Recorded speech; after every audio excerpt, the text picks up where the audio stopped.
দর্শক আমন্ত্রণ প্রবাসে বাংলাদেশে আপনাদের সঙ্গে আছে আমি রাবিয়া স্মৃতি। যুক্তরাষ্ট্রের নিউ ইয়র্কে পৌঁছেছেন প্রধান উপদেষ্টা ডক্টর মোহাম্মদ ইউনূস, সাথে রয়েছেন বিএনপি মহাসচিব মির্জা ফখরুল ইসলাম আলমগীর এবং জামায়াতের নায়েবে আমির ডক্টর সৈয়দ আবদুল্লাহ মোহাম্মদ তাহের সহ প্রতিনিধি দল। নিউ ইয়র্কে জন এফ কেনেডি বিমানবন্দরের বাইরে প্রধান উপদেষ্টা সহ প্রতিনিধি দলকে স্বাগত জানাতে উপস্থিত হয়েছেন বিএনপি, জামায়াত এবং এনসিপির বিপুল সংখ্যক নেতাকর্মী। তাদের হাতে প্রধান উপদেষ্টাকে স্বাগত জানিয়ে বিভিন্ন ব্যানার, ফেস্টুন রয়েছে। নির্ধারিত সময়ে সুষ্ঠুভাবে জাতীয় নির্বাচন আয়োজন করতে প্রধান উপদেষ্টার প্রতি আহ্বান জানিয়েছেন তারা। এদিকে বিমানবন্দরের বাইরে বিক্ষোভ করছে নিউ ইয়র্ক আওয়ামী লীগের নেতাকর্মীরা।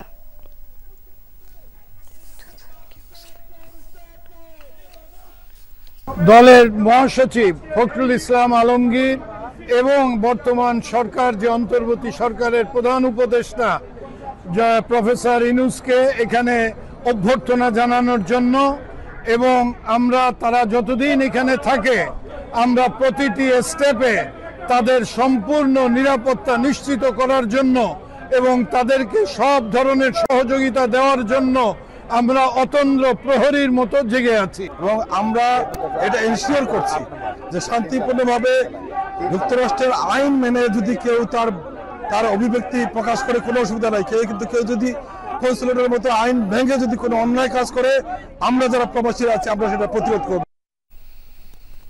কানাডা, অস্ট্রেলিয়া, যুক্তরাজ্য, পর্তুগাল প্রভাবশালী পশ্চিমা দেশগুলোর ফিলিস্তিনকে স্বীকৃতির ঘটনাকে স্বাগত জানিয়েছে বাংলাদেশ। জন্মলগ্ন থেকে বাংলাদেশ ফিলিস্তিনের পক্ষে উল্লেখ করে পররাষ্ট্র উপদেষ্টা বলেছেন, এই স্বীকৃতি চূড়ান্ত স্বাধীনতা প্রাপ্তির ক্ষেত্রে একটি পদক্ষেপ মাত্র। তবে ফিলিস্তিনের জনগণকে আরও পথ পাড়ি দিতে হবে বলে মনে করেন তিনি। নিউ ইয়র্কে তৌহিদ হোসেনের সাথে কথা বলেছেন আমাদের সহকর্মী মাহফুজ মিশু। ফিলিস্তিন ৭৫ বছরের বেশি সময় ধরে নির্যাতিত এই ভূখণ্ডের মানুষ। ইসরায়েলি আগ্রাসন আর মানবাধিকার লঙ্ঘনের ঘটনা এখানকার দৈনন্দিন বাস্তবতা। স্বাধীনতার পরপরই বাংলাদেশকে রাষ্ট্র হিসেবে ইসরায়েল স্বীকৃতি দিতে চাইলেও তা প্রত্যাখ্যান করে ফিলিস্তিনিদের প্রতি সমর্থন জানায় ঢাকা। গত ৫ দশকেরও বেশি সময় ধরে সে অবস্থানে অটুট বাংলাদেশ। তাই পশ্চিমা ৩ দেশের ফিলিস্তিনিদের স্বীকৃতির ঘটনায় উচ্ছ্বসিত বাংলাদেশও। ফিলিস্তিনের প্রতি আমাদের যে সমর্থন সেটা একেবারে সে মুক্তিযুদ্ধের সময় থেকে শুরু করে, তখনকার সরকার থেকে শুরু করে আজকে পর্যন্ত সরকার পরিবর্তন হয়েছে, কিন্তু এটার কিন্তু কোনো ব্যত্যয় হয়নি। তো সেই হিসাবে আমরা এটাকে ওয়েলকাম করি। কানাডা, যুক্তরাজ্য, অস্ট্রেলিয়া ও পর্তুগালের স্বীকৃতির মধ্য দিয়ে ১৫১ দেশের প্রত্যক্ষ সমর্থন পেল স্বাধীনতাকামী ফিলিস্তিনিরা। এটা স্বাধীন ফিলিস্তিন রাষ্ট্র গঠনে কি ভূমিকা রাখবে জানতে চেয়েছিলাম পররাষ্ট্র উপদেষ্টার কাছে। টু স্টেট সলিউশনের দিকে যেতে গেলে কিন্তু আমাদের এক ধরনের ঐক্যমত্য লাগবে সমস্ত পৃথিবীতেই। সেটাতে আমরা কেন উপনীত হতে পারিনি, এটা তো আপনারা জানেন। একটা স্টেপ অবশ্যই যে 3টি গুরুত্বপূর্ণ দেশ, বিশেষত যুক্তরাজ্য, তারা যে এত বড় একটা স্টেপ নিতে পেরেছে আমি মনে করি এর জন্য আমি সাধুবাদ দিই। এটা একটি, আপনি যেটা বলছেন যে একটি স্টেপ তো বটে, তবে আরো বেশ খানিকটা পথ আমাদেরকে হাঁটতে হবে।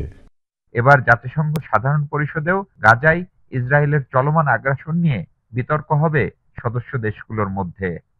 যুক্তরাষ্ট্রের 3 মিত্র দেশ যুক্তরাজ্য, অস্ট্রেলিয়া ও কানাডার ফিলিস্তিনকে স্বীকৃতির মধ্য দিয়ে আসন্ন জাতিসংঘ সাধারণ পরিষদের বিতর্কে প্যালেস্টাইন ইস্যু আরও গুরুত্বপূর্ণ হয়ে উঠল।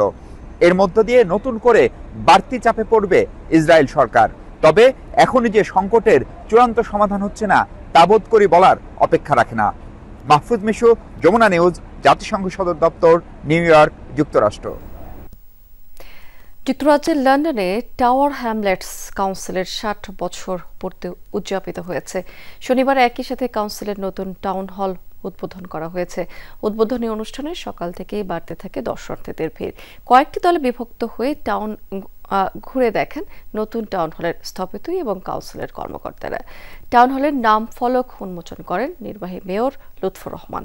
এ সময় উপস্থিত ছিলেন সেখানে deputy mayor councillor Mayum Mia Talukdar, corporate director Steve Reddy, facility head Sarah Stuarts এবং ব্যারোনেস পলাউদ্দিন সহ আর অনেকে। প্রায় 250 বছরের পুরনো প্রাক্তন রয়্যাল লন্ডন হাসপাতালকে সংস্কার করে নতুন টাউন হলে রূপান্তর করা হয়। একই সাথে বাংলায় লেখা একটি নাম ফলক উন্মোচন করেন 2 ডেপুটি মেয়র খাদিজা দিরির এবং ইফতি ভুইয়া। ফটো প্রদর্শনী, সাংস্কৃতিক পরিবেশনা এবং ফেস পেইন্টিং সহ নানাবিধ আয়োজনে মুখরিত ছিল এই আয়োজনটি। কাউন্সিল যে ইনিশিয়েটিভ নিয়েছে তাদেরকে, তাদের লুৎফুর রহমান সাহেবের টিমকে ধন্যবাদ জানাই। আজকে যারা এখানে অর্গানাইজ করেছেন কারি ফেস্টিভ্যালের জন্য, আমি তাদেরকে ধন্যবাদ জানাই। পাশাপাশি আমি বলতে চাই এই এরিয়া আগের মতো যেন ফিরে আসে। জার্মানির রাজধানী বার্লিনে অনুষ্ঠিত হয়েছে 51তম বার্লিন BMW দূরপাল্লার এবং স্বল্প পাল্লার ম্যারাথন 2025। রোববার বিশ্বের অন্যতম মর্যাদা সম্পন্ন এই আয়োজনে দূরপাল্লার দৌড়ে অংশ নিয়েছেন জার্মানিতে বসবাসরত বাংলাদেশি দৌড়বিদ শিব শঙ্কর পাল। এ নিয়ে অষ্টমবারের মতো এই প্রতিযোগিতায় যোগ দিয়েছেন তিনি। লাল সবুজের পতাকা হাতে প্রায় 3.5 ঘন্টারও কম সময়ে ফিনিশিং লাইন শেষ করেন শিব শঙ্কর। তাকে অনুপ্রেরণা যোগাতে উপস্থিত হয়েছেন স্ত্রী শিখা এবং কন্যা ত্রয়ী পালও। দূরপাল্লার এই ম্যারাথন ইভেন্টে অংশ নেন 160টি দেশের 48,000-এরও বেশি ক্রীড়াবিদ। যুক্তরাজ্যের পূর্ব লন্ডনে অনুষ্ঠিত হয়েছে শারদ মেলা। ম্যানর পার্কে প্রথমবারের মতো আয়োজন করেছে শারদ মেলা উদযাপন পরিষদ। পঞ্চপ্রদীপ প্রজ্বলনের মাধ্যমে শুরু হয়েছে মেলার আয়োজন। এরপর সাংস্কৃতিক অনুষ্ঠানে নাচ গান সহ বিষয়ভিত্তিক আলোচনায় অংশ নিয়েছেন প্রবাসীরা। অনুষ্ঠান পরিচালনা করেছেন জনপ্রিয় সামাজিক যোগাযোগ মাধ্যম ব্যক্তিত্ব তন্ময় তানিয়া, আই অন টিভির উপস্থাপিকা সুমনা সুমি এবং সমাজকর্মী অনুপম সাহা। বিশেষ অতিথি হিসেবে সেখানে ছিলেন বার্কিং কাউন্সিলর সৈয়দ ফিরোজ গনি এবং নিউহ্যাম কাউন্সিলর আখতারুল আলম। এ সময় প্রদীপ সাহা, ডক্টর সুকান্ত মৈত্র, অমিত তোষ মজুমদার এবং শর্মিলা দাস সহ বিভিন্ন সংগঠনের নেতৃবৃন্দ উপস্থিত ছিলেন সেখানে। মেলা উপলক্ষে স্টলগুলোতে রঙিন শাড়ি, অলংকার, গহনা, প্রসাধনী, রকমারি খাবার আর হরেক রকম খেলনার পসরা সাজিয়ে বসেন যুক্তরাজ্যের বিভিন্ন প্রান্ত থেকে আসা ক্ষুদ্র এবং মাঝারি উদ্যোক্তারা। দুর্গাপূজার আগে এমন আয়োজন ধর্ম বর্ণ নির্বিশেষে সম্প্রীতির মিলন মেলায় পরিণত হয়। নিজ উদ্যোগে নতুন ব্যবসা প্রতিষ্ঠান দাঁড় করিয়েছেন সৌদি আরব প্রবাসী আয়ুব। এই দেশটির রাজধানী রিয়াদের চাটগাইয়া মার্কেটে একটি সুপার মার্কেট উদ্বোধন করেছেন তিনি। বাংলাদেশি এই উদ্যোক্তার দাবি, এই প্রতিষ্ঠানটিতে এক ছাদের নিচেই নিত্য প্রয়োজনীয় সকল পণ্য পাবেন ক্রেতারা। এরই মধ্যে ক্রেতাদের সুনাম কুড়িয়েছেন তিনি। সৌদি আরব থেকে সহকর্মী মোহাম্মদ সেলিম উদ্দিনের পাঠানো তথ্য এবং চিত্রে থাকছে ডেস্ক রিপোর্ট। প্রবাস জীবনে সফলদের তালিকায় এবার যুক্ত হলো আরও এক বাংলাদেশির নাম। সৌদি আরবের রিমেল চাটগাইয়া মার্কেটে নিজ উদ্যোগে সুপার মার্কেট গড়ে তুলেছেন প্রবাসী বাংলাদেশি উদ্যোক্তা আয়ুব। সম্প্রতি ফিতা কেটে বাংলা বাজার রিমেল সুপার মার্কেটের উদ্বোধন করেন তিনি। এখান থেকে ইনশাল্লাহ আর কোথাও যেতে হবে না, কষ্ট করে বাতা যেতে হবে না, 100 রিয়াল গাড়ি ভাড়া দিয়ে বাতা যেতে হবে না। ইনশাল্লাহ এখানে সব কিছু পাবেন, আপনাদের গাড়ি ভাড়া ইনশাল্লাহ সেফ হবে। সবাই আসবেন, ইনশাল্লাহ সফরে সব জিনিস পাবেন। তার প্রতিষ্ঠানে কাজের সুযোগ পাচ্ছেন অনেক বাংলাদেশি। নিত্য প্রয়োজনীয় সকল পণ্যই এই সুপার মার্কেটে পাওয়া যাবে বলে দাবি তাদের। এক ছাদের নিচে সকল পণ্য যেন মানুষে পায় এবং মন খুলে যেন আনন্দ উপভোগ করতে পারে, ওই উপলক্ষে আজকে আমাদের এই সুপার মলটা খোলা। দেশীয় শাকসবজি, মাছ, মাংস, তৈরি পোশাক ও ইলেকট্রনিক্স সহ বিভিন্ন পণ্য হাতের কাছেই পাচ্ছেন প্রবাসী ও স্থানীয়রা। এক ছাদের নিচে নিত্য প্রয়োজনীয় সকল পণ্য পেয়ে খুশি ক্রেতারা। সুপার মার্কেটটা হয়েছে আলহামদুলিল্লাহ ভালো হয়েছে, সব পাওয়া যাইব এখন, মাছ মাংস সবজি সহকারে সব পাওয়া যাইতেছে। দোকানটা এই জায়গায় অনেক ভালো হয়েছে, আমাকে সকলকে বাজার করার সুবিধা হইব।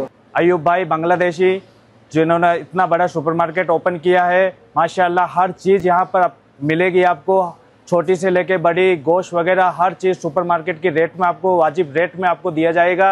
উন্নত জীবন আর সফলতার গল্প লিখতে অনেক প্রবাসী পাড়ি জমান মধ্যপ্রাচ্যের দেশ সৌদি আরবে। বিভিন্ন প্রতিষ্ঠানে চাকরির পাশাপাশি নিজ উদ্যোগে এসব ব্যবসা প্রতিষ্ঠান গড়ে তুলছেন তারা। প্রাণপ্রতিম কুণ্ডু, যমুনা নিউজ। ওমানে ডিলারশিপ প্রতিনিধি সম্মেলনে সেরা ডিলার নির্বাচিত হয়েছেন প্রবাসী ব্যবসায়ী নেসার উদ্দিন।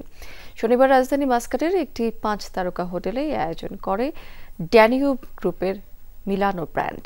এই অনুষ্ঠানে বিভিন্ন দেশের প্রায় 600 থেকে ডিলার অংশ নিয়েছেন। তাদের পেছনে ফেলে সেরা নির্বাচিত হয়েছেন আরাবিয়ান সিটির মালিক নেসার উদ্দিন। এতে বাংলাদেশের সুনাম বৃদ্ধি হয়েছে বলে জানিয়েছেন অনুষ্ঠানে আগত অতিথিরা। অনুষ্ঠানে ড্যানিউব গ্রুপের ভাইস চেয়ারম্যান আনিস সাজান এবং মিলানোর পরিচালক সোহেল সাজান সহ বিশ্বের নানা দেশের ডিলারেরা উপস্থিত ছিলেন সেই আয়োজনে। কোনো সময় মালের যদি কারো কোনো কমপ্লেইন আসে তখন আমরা কি করি, মালগুলি যথাযথভাবে আমরা রিপ্লেস করে দিই। মিলানো ব্র্যান্ড হচ্ছে আপনাদের ইটালিয়ান ব্র্যান্ড, ও মিলানো ব্র্যান্ড খুব ভালো একটা brand. I want to thank the whole team of Nasir bhai.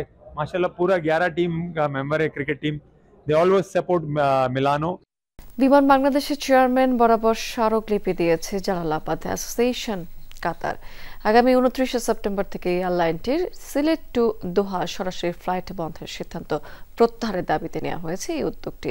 দোহায় অবস্থিত বাংলাদেশ বিমান অফিসের কান্ট্রি ম্যানেজার মোহাম্মদ কামাল উদ্দিনের মাধ্যমে হস্তান্তর করা হয়েছে এই স্মারকলিপিটি। এতে নেতৃত্ব দিয়েছেন জালালাবাদ অ্যাসোসিয়েশনের সভাপতি মাহবুবুর রহমান চৌধুরী এবং সাধারণ সম্পাদক আহমেদ মালেক।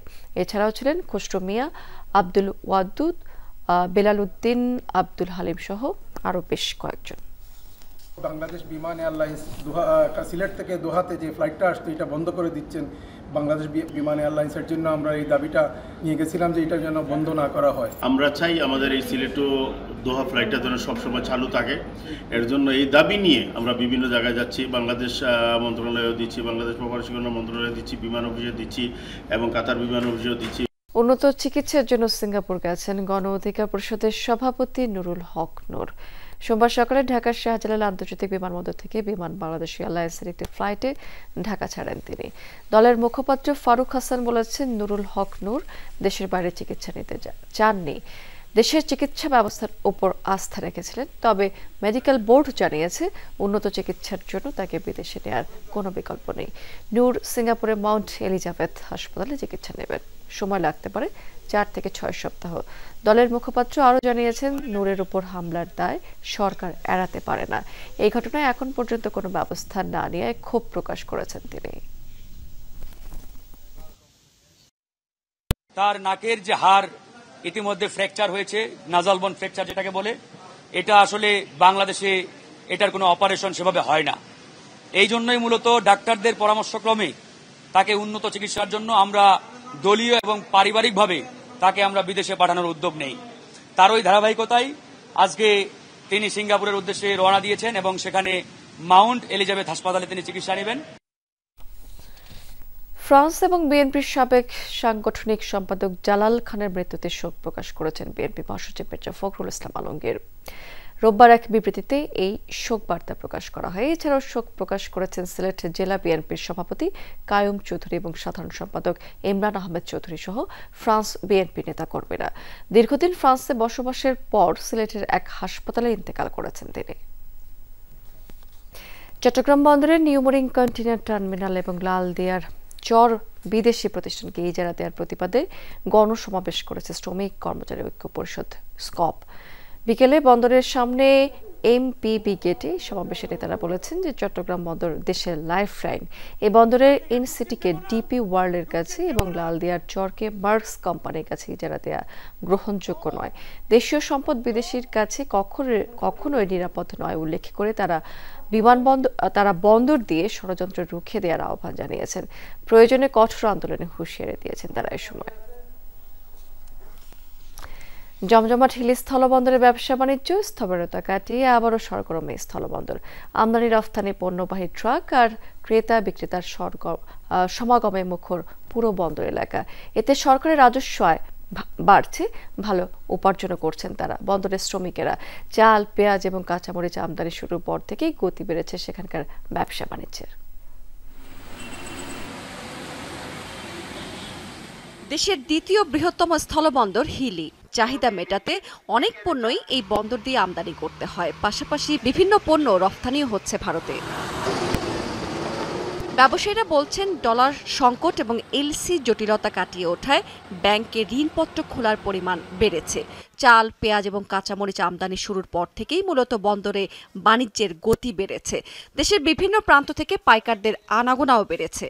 3টা মাস আমরা শ্রমিকেরা মূলত খুবই নাজুক অবস্থায় গেছে আমাদের। আলহামদুলিল্লাহ বর্তমানে আমরা অনেক ভালো আছি। এখন আল্লাহ দিলে যে কাজটা হচ্ছে এটা দিয়ে চলা যাবে ইনশাল্লাহ। মাঝখানে ব্যাংকে ডলারের সংকটের কারণে ইম্পোর্টটা প্রায় কমে গেছিল আর কি, যে 15-20 গাড়ির মতো পণ্য আসতো। বিভিন্ন কারণেই আমদানিকারকেরা এলসি করতে পারতো না। এখন হিলি স্থল বন্দরে প্রতিদিন 160 থেকে 70 গাড়ি করে আমদানিকৃত হচ্ছে। আমদানির এই গতি অব্যাহত থাকলে সরকারের রাজস্ব আয় আরও বাড়বে। কর্মকর্তারা আশাবাদী লক্ষ্য অর্জনে তারা এগিয়ে থাকবে। বন্দরের সাথে যেই জড়িত কর্মচারীদের মধ্যে একটা প্রাণচঞ্চলতা দেখা দিয়েছে। সেক্ষেত্রে এইভাবে যদি পণ্য আমদানি হয় সেক্ষেত্রে আমাদের রেভিনিউ যেরকম বৃদ্ধি পাবে তেমনি আমাদের যেই লক্ষ্যমাত্রা এই লক্ষ্যমাত্রা আমরা অর্জন করতে সক্ষম হব। আমদানির পাশাপাশি এই বন্দর দিয়ে বিস্কুট, চকলেট, ঝুট কাপড়, এনার্জি ড্রিঙ্কস, ম্যাঙ্গো জুস সহ বিভিন্ন পণ্য ভারতে রফতানি হচ্ছে। রাবেয়া স্মৃতি, যমুনা নিউজ। দর্শক, এই ছিল প্রবাসে বাংলাদেশের আজকের আয়োজনে। এতক্ষণ সঙ্গে থাকার জন্য ধন্যবাদ আপনাদের সবাইকে।